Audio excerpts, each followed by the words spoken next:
this exciting episode of Bob the Sign Man. So I've been asked several times, get inquiries. I have a website, bobthesignman.com. You can find me on Facebook, Bob the Sign Man. Of course, my YouTube channel. Obviously, you're watching it on Bob the Sign Man. They want to know, hey, I want to become a sign man. I want to make signs. How do I do that? Well, they say, well, is there a school I can go to or anything like that? Well, I don't know. I just don't know. I kind of fell into it later in life. That was never my ambition, was to be a sign man. I started off, my first experience with signs is stealing signs, of course, statute of limitations is up now. I used to live in this little town, and they used to wrap the signs in a wood border. So I'd go out and steal a couple of the bigger speed limit signs, and then we'd glue Leonard Skinner or Jimi Hendrix or Led Zeppelin posters inside of them, and have wood frame posters and stuff, and it was pretty cool. I had an old porcelain sign that I found.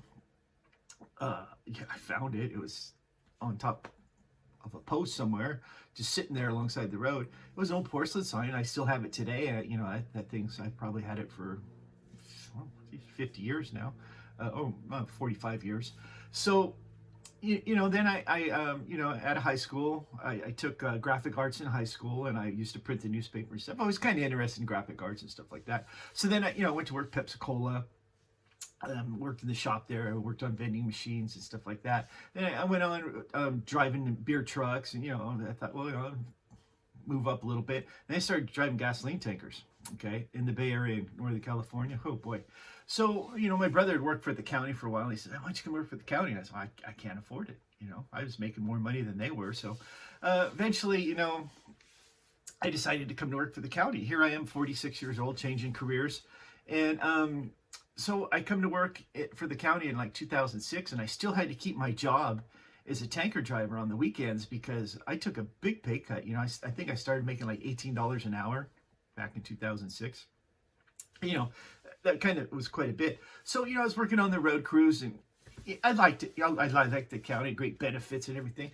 But then I was that guy, I had a lot of experience driving trucks. So I was always that guy that had to go get the gravel, go get the blacktop, hey, Bob, go get this. I was always that go-to guy.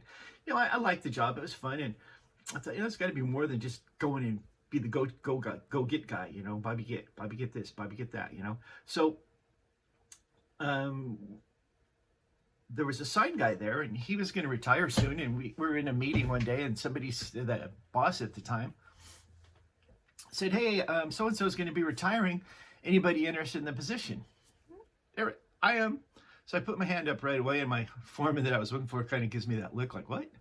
You don't like it here? Well, I like it there, but I want to do something else. So I stuck my hand up, and I said, yeah. I was the only one out of about 35 guys that said, yeah, I'll try it. So I started working with the guy a little part-time, and like 2 years later, from when I started with the county, that was about 2008. And I'd work with him a little bit, then I'd go back to my crew and work, and, back and forth. Well, so happens the signs were evolving, and we used to use peel and stick letters. So then we had to use, the peel and stick with this big oven that had lights on it and stuff. And, it's like a vacuum seal heat light things. Well, they don't even have that technology anymore. So, and I was one of those guys, probably the only guy in the road department there. I can't say the only guy, but probably close to, who could actually use a computer. A lot of the guys, they can operate equipment really well. I can't. I can operate a computer really well. Some of those guys, the technology, scared them. I don't know if it scared them or they just weren't around it. They had a hard time just adjusting that toaster, for light and dark toast. So, and the boss told me, hey, we're going to get, a little bit more involved. We're going to start making signs and stuff. So, and he knew I had good computer skills. So, and then he was going to retire. So I started riding around with the sign guy for about a year. And then he decided, that was about in 2008, I think it was. And then he decided to stay another year. So he was going to finish out 2009.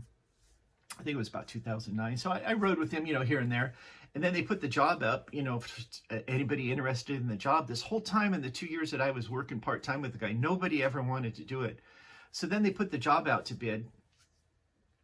and nobody wanted, with unions and stuff, you have to. So then the guys didn't like me because, oh, they're just going to hand you the job. Well, they didn't want the job because it involves working by yourself. So they kind of, shunned me and, wouldn't talk to me and stuff. And one guy was actually upset with me that I got the job because he found out I made $1 more an hour than he did, and he was there longer than I was. And he didn't want the job. So that's kind of how I fell into it. And then I had to go for an interview for the job, but nobody applied for it. So I got it. And that's kind of how I fell into it. And then, we just always ordered our signs for the first, so from 2010 to 2006, no, 2010 when I got the job to 2014, about 4 years later, we just started just buy the signs. So for 4 years, we just bought the signs. We didn't, we used some peel and stick letters here and there and stuff. So then in 2014 is when we started making signs. And I was kind of thrown into it. The boss was retiring. He said, hey, go out and find some stuff, start making signs. I said, well, how much money do I got? He goes, it doesn't matter, just go out and find something to make signs. So I didn't know what to do. I went to the city of Napa, saw what they were doing. Went up to Lake County, which is a county that we have. Went over to Sonoma County. Got a few ideas from a few counties, and I kind of came up with my own idea. We bought a Gerber, and we bought the Omega, and started making signs. So I didn't know how to make signs, so I would go look online, and I had a guy when we bought the first software from Denko.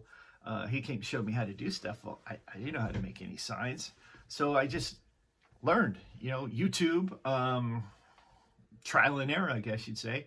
And then before you know it, I thought I was getting pretty good at it. And then, other agencies and stuff are saying, well, hey, that's neat. How do you do that? I don't know. I just do it, So they said, well, can you send me a video on how to make this sign? I'm like, okay. So a guy up in Canada asked me, hey, can you send me a video? And I said, and this was the conception of Bob the Sign Man. I said, well, I can't email it. It's too big. He said, well, send it to me on YouTube. I'm like, oh, YouTube. So I loaded up a sign on YouTube, sent it to him. And I thought, well, I got to, have a little name here or something. And they always refer to you as the Sign Man. Oh, this is the Sign Man. It's not a visual communication technician like I wanted to be called, It's the Sign Man. So, they says, oh, well, go talk to somebody want a sign or something. They said, well, go talk to Bob the Sign Man. He'll help you out. So that's kind of where Bob the Sign Man came from, is they always referred to the sign guy as the sign man, So Bob the Sign Man. So I posted some videos, and before you know it, they started, I get more and more inquiries. And, I thought, well, man, I got like 20 subscribers now. I said, this is neat. So before you know it, more and more, and I started making more signs, and more people started asking about stuff. Then I came up with the Facebook thing, and then I went to bobthesignman.com, and that's kind of how I got into it. And then now I'm really pleased, and I'd like to thank everybody who's subscribed to my channel. I have probably close to 1,100 subscribers now, which is pretty amazing. And I've met a lot of nice people throughout the United States now, and a few in some foreign countries, and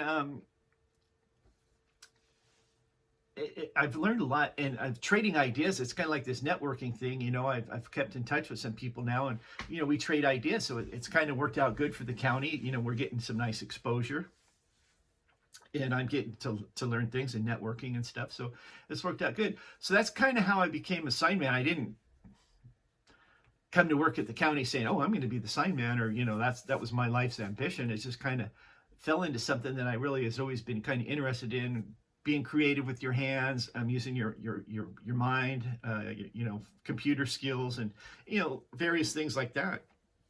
So anybody that wants to become a sign man, I don't know or sign person, I guess I have to call it now. I don't know if there's a class you can take or anything like that. If you go to work for counties or cities, there could be a long line of people that want that job. I don't know, but here at the county, that nobody wanted it, so I took it, and I've been happy with it. And So now I'm 61, and I probably got about another maybe 6 years to go, and hopefully I'll retire. The way the economy goes, who knows when people can retire anymore? But anyways, that's a little deal on how I became Bob the Sideman. So I don't know. Now, when people are in trouble, they need some questions answered or something, who do they turn to? That's right, they turn to the Sideman. As always, thanks for watching.